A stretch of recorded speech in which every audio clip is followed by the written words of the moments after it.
What up, Sauce Gang, and welcome back to the channel. Hot Sauce Beats here with a surprise reaction for you. We are peeping out FuhNaff for the very first time on this channel. That is right, because for the last 24 hours, you guys have been blowing me up saying Hot Sauce Beats, FNAF has been solved. FNAF has been, FNAF.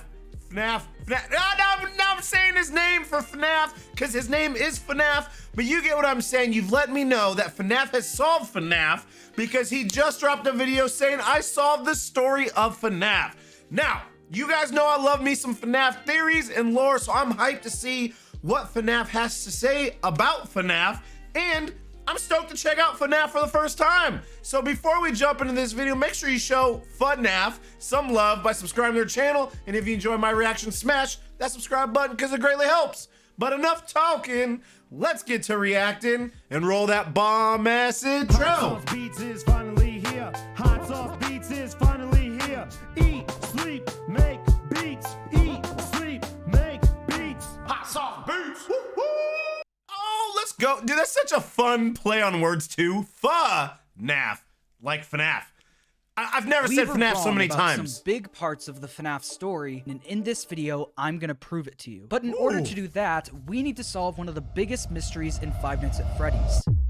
The box. Yes! Five Nights What's at in the Freddy's 4 box? was one of the most divisive games in the franchise. Mostly because no one could figure out what the story was really supposed to be, and it left too many questions on the table. Scott even acknowledged at one point that no one had figured out the true story of the game. That was until MatPat came along. In December of 2015, MatPat uploaded his— Yeah, also, let me know, okay? This is the first time we're checking out FuhNaff. Let me know, what are some other videos from FNAF that you guys want me to peep out? Maybe we really need to start diving into FuhNaff's channel as well, because I know FNAF, from you guys telling me, has some amazing theories up there with MatPat's. So let me know. His infamous Dream Theory video. And although it came with a bunch of backlash, I think the community has collectively agreed that the Dream Theory is what Scott intended to do with FNAF 4. But one thing— Right! Games 1 through 4, I 100% believe, was essentially gonna be the end of FNAF. And it was, the Dream Theory was true. But then they rebooted it essentially with Sister Location and the book, the Silver Eyes or something Eyes. But and that changed everything.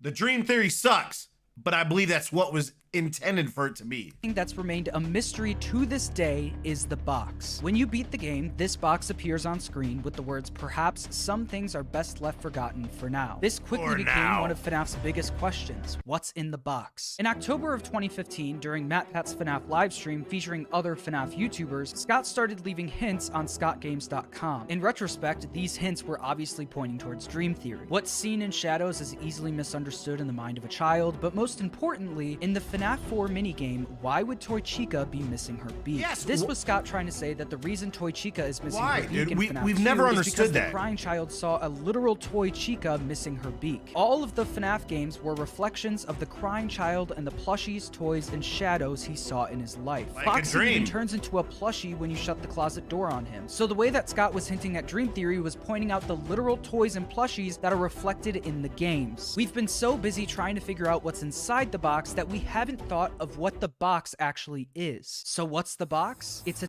Is this metaphorical? Are we about to think outside of the box? See what I did there?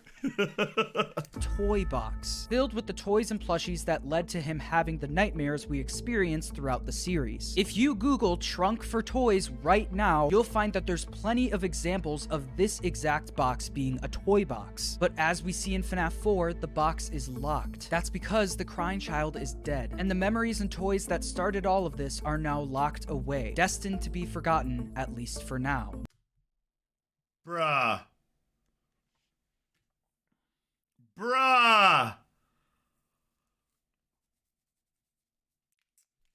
I'm not gonna lie. I'm kind of liking that. Because again, the way that the first 4 were intended, I mean, it fits that some of these are toys, and that looks like a toy box, a toy chest. And then it's locked away. Need more proof? In Security Breach Fury's Rage, the final boss is this thing. A giant slug with keyholes and a bunch of toys floating around in its head along with the box itself. And what is this monster called? The Dreamgeist. But that's what the box was supposed to be. Scott has since said that what's in the box has changed. So what is it now? The culmination of the news story was when Henry Emily burned everything to the ground in Pizzeria Simulator. And I think MatPat was right when he said the box is the literal location that Henry trapped them in. But there never really was any more evidence for that other than comparing what the box looked like to the map until today. One of the things that's always bothered me is why Scott chose to call Henry's plan Paragraph 4. This seemed extremely random and a detail that didn't really need to be in the game. On August 24th, 2015, Scott released a Steam post talking about the Halloween update to FNAF 4 and the box. This was the post where he said that no one has figured out FNAF 4 and that the box would never be opened. But when in this post does Scott start talking about the box? Paragraph 4. You could say that that sentence is the fourth paragraph, or you could combine that sentence with the next paragraph. No matter how you spin it, I believe this is what Scott was pointing to when he decided to call Henry's plan Paragraph 4. MatPat just finished his FNAF timeline series, and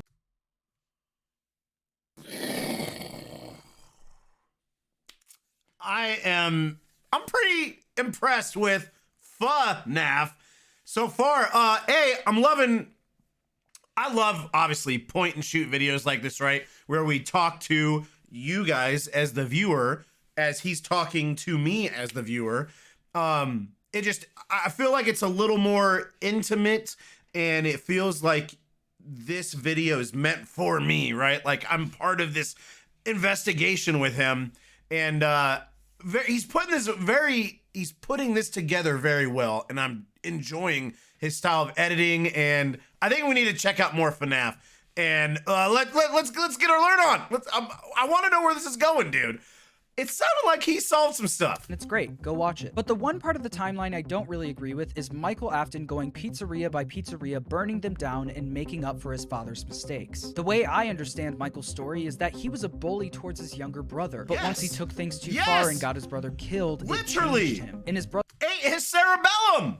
Michael didn't eat his cerebellum, but he got it bitten off. Brother's final moments, we hear him apologize, with William saying, "I will put you back together." William then builds his secret bunker, where he literally tries putting his family back together. But he needs one thing to be able to do that. Souls. Remnant. After Michael learns that his dad could bring his brother back, he starts going pizzeria to pizzeria, not to burn them down, but to help collect all of the haunted endoskeletons that could be used to make Remnant. The reason Michael gets fired for tampering with the animatronics and odor is because he was literally dismantling the animatronics that had corpses in them, and that phone guy repeatedly emphasizes are smelly. But while this father and son duo were busy murdering and dismantling animatronics, one other person came into the picture. We don't have a replacement for your shift yet, but we're working on it. We're going to try to contact the original restaurant owner. I think the name of the place was Red Bear's Family Diner or something like that. It's closed for years, though. I doubt we'll be able to track anybody down. After William Afton strikes at the FNAF 2 location in 1987, he says that they're trying to find a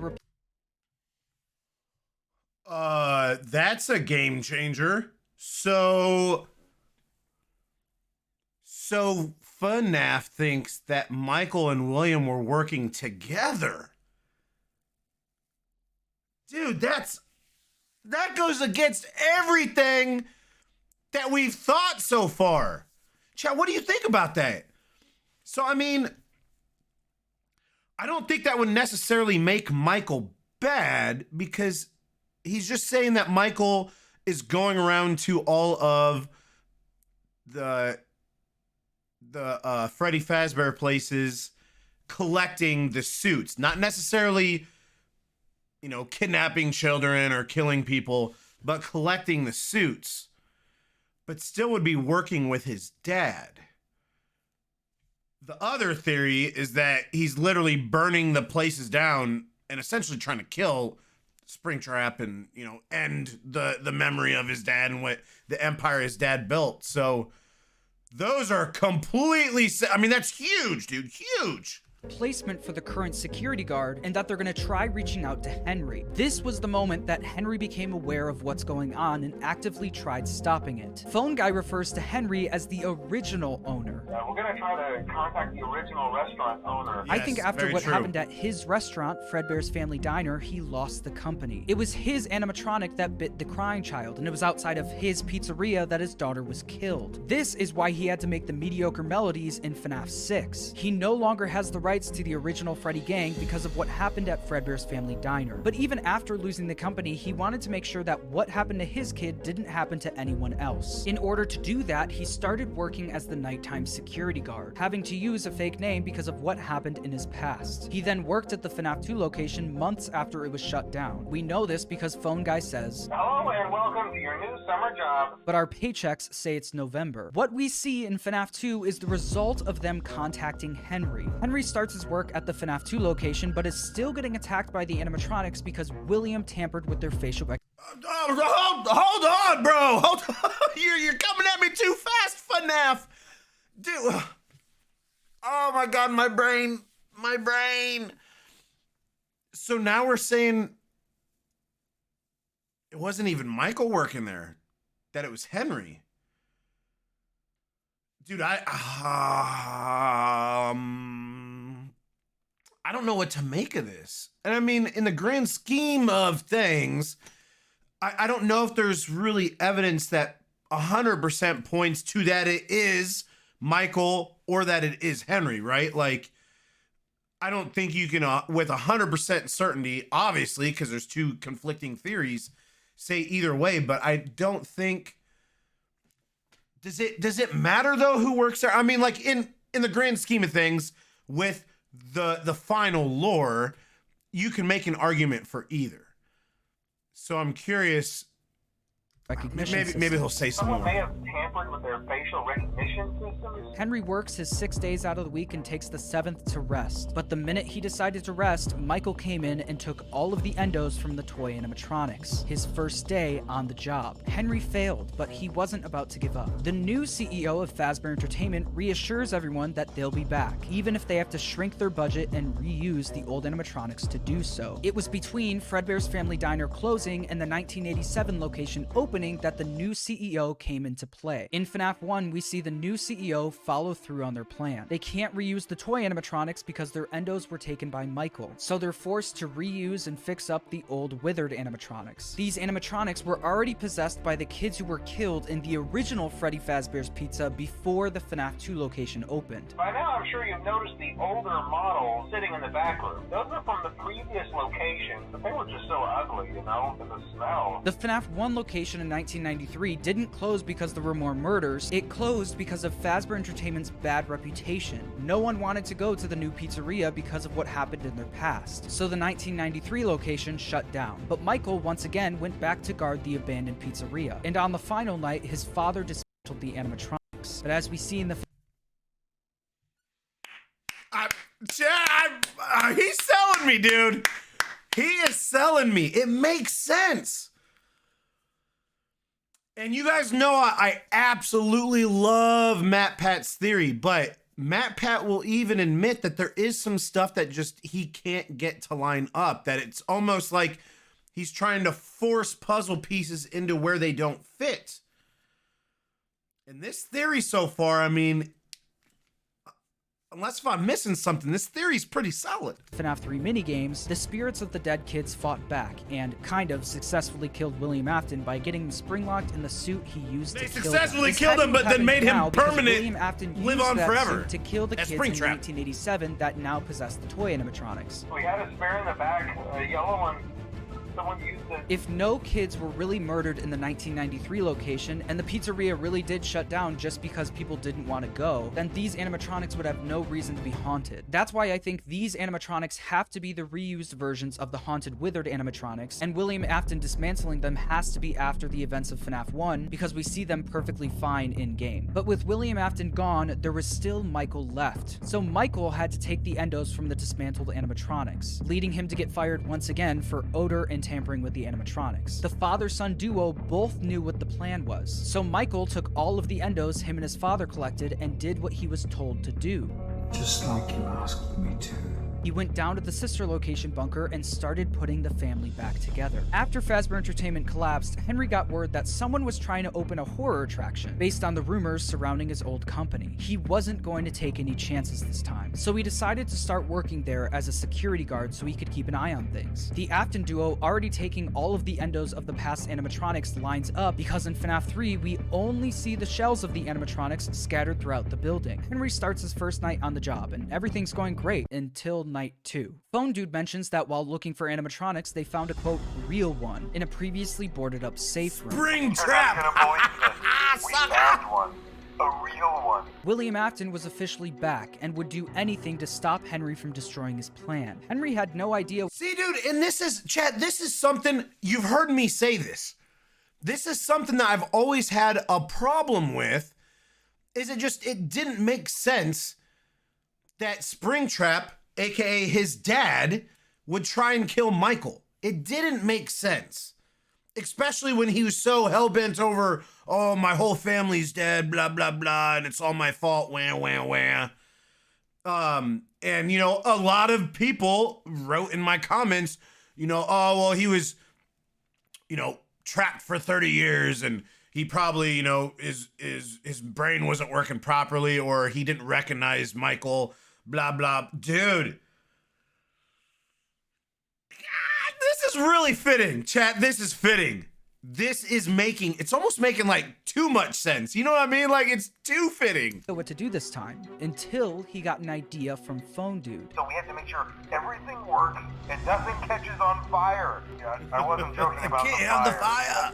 That's a real risk. What if he burned the whole place to the ground with all of the previous Fazbear relics and his ex-business partner inside? The player in FNAF 3 is hallucinating being attacked by burned versions of the past animatronics. But these animatronics couldn't have already been burned because we see the animatronic shells perfectly fine scattered throughout the building. So the player in FNAF 3 can't be hallucinating something that already happened. They have to be hallucinating something that's going to happen. We aren't playing as Michael in FNAF 3 hallucinating all of the past pizzerias being burned to the ground. We're playing as Henry, hallucinating his endgame for how he's gonna stop William Afton once and for all. Henry, dude, and that is, yes, bro. That makes perfect sense because, again, that is something that Matt Pat said, is that Michael was going around burning all these things. And yes, in Fazbear Frights, you see not the hallucinations, the actual endoskeletons and everything. None of that stuff is burned, so it hasn't happened yet.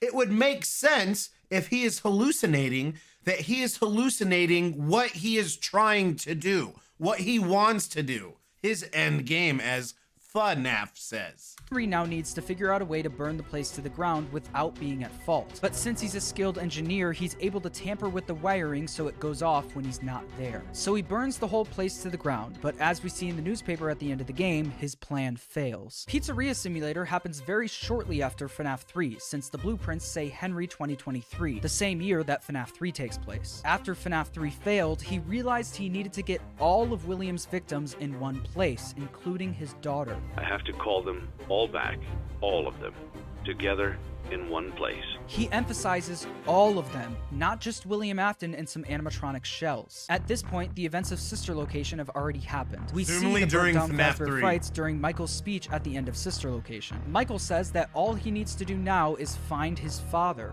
I'm going to come find you. Which is exactly what lands him in the FNAF 6 pizzeria. He went there because he was trying to find his dad. Paragraph 4 was Henry's second attempt at trying to burn everything to the ground. The first time he failed, and it looks like he failed the second time too, but at least he tried. So now that we've established that the story of FNAF is about Henry trying to stop William Afton's plan, these cutscenes in Ultimate Custom Night make a lot more sense. 私がそこにいる間 I think in retrospect, these were meant to represent the battle between Henry and William. Henry is the bear, William is the fox, and Michael is Mangle. In these cutscenes, the common theme is that the bear keeps coming up with new plans to stop the fox, but none of them work, which is what we see in FNAF 2, FNAF 3, and now Pizzeria Simulator. Like I said, Henry is meant to be Freddy in these cutscenes. This lines up with the Ultimate Guide saying that Henry was known for wearing the Fredbear costume, and you can also see him holding a Freddy blueprint in the character character encyclopedia. Now that we've established that Henry is the one known for burning down buildings, not Michael, let me ask you a question. Which character in this franchise is a version of Freddy Fazbear that is a good guy and that has recently burned down an entire mall? Glamrock Freddy. What if Glamrock Freddy was meant to be Henry, not Michael? I think instead of Glamrock Freddy being a big brother to Gregory, he was the father figure that the crying child always needed but never had. Even if you don't think Gregory's the crying child, Glamrock Freddy's personality more aligns with Henry's than it does Michael's. Yes! All he wanted was to stop William, and to make sure that what happened to his kid never happened to any other kids. Freddy says in the final Ultimate Custom Night cutscene, the sun sets and the land returns to darkness. But today it promises a new light, for the fox has fled these lands. For although my failures were many, it seems they can now be measured as a victory. But this is not the end. I will pursue the fox. I will find him in whatever land he has fled to. It is my destiny and it is his. Henry is not going to rest until Afton is stopped. This is a trait that runs in the family. It's in your nature to protect the innocent. I should have known you wouldn't be content to disappear. Not my daughter. I couldn't save you then, so let me save you now. He couldn't protect his own daughter then, But I can protect you. Now. but he can protect Gregory now. The story of Five Nights at Freddy's is about desperation. William and Michael were so desperate to get their families back that they were willing to destroy other families in the process. And Henry was desperate to stop him. In a recent interview, J Top from Steelwool Studios talked about what makes a Ugh. Dude, no, you know I hate me so dolls. Oh, Camp Crystal Lake. Huh? Jason, Friday the 13th. It's a nice kitchen, bro. He's got some spooky ass stuff in there, dude.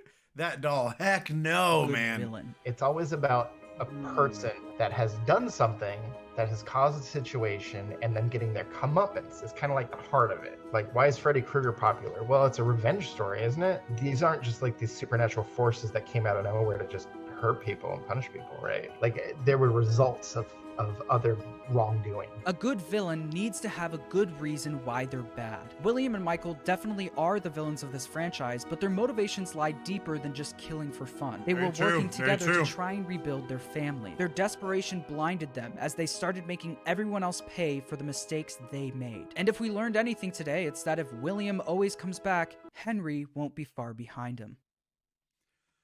What? Let's go! Oh my god. Hold on, chat. First off, dude, I need to... We were Let's wrong like the about video. some big parts of the FNAF story. Let's and in subscribe, this video, turn on I'm gonna all prove it to you. bells. But in order to do that, Dude, what all? Chat. Oh my god. Okay. Let me bring you in. Chat.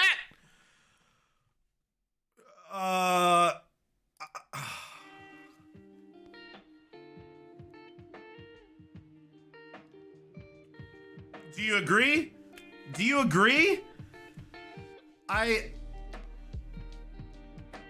You know I love Matt Pat's theories.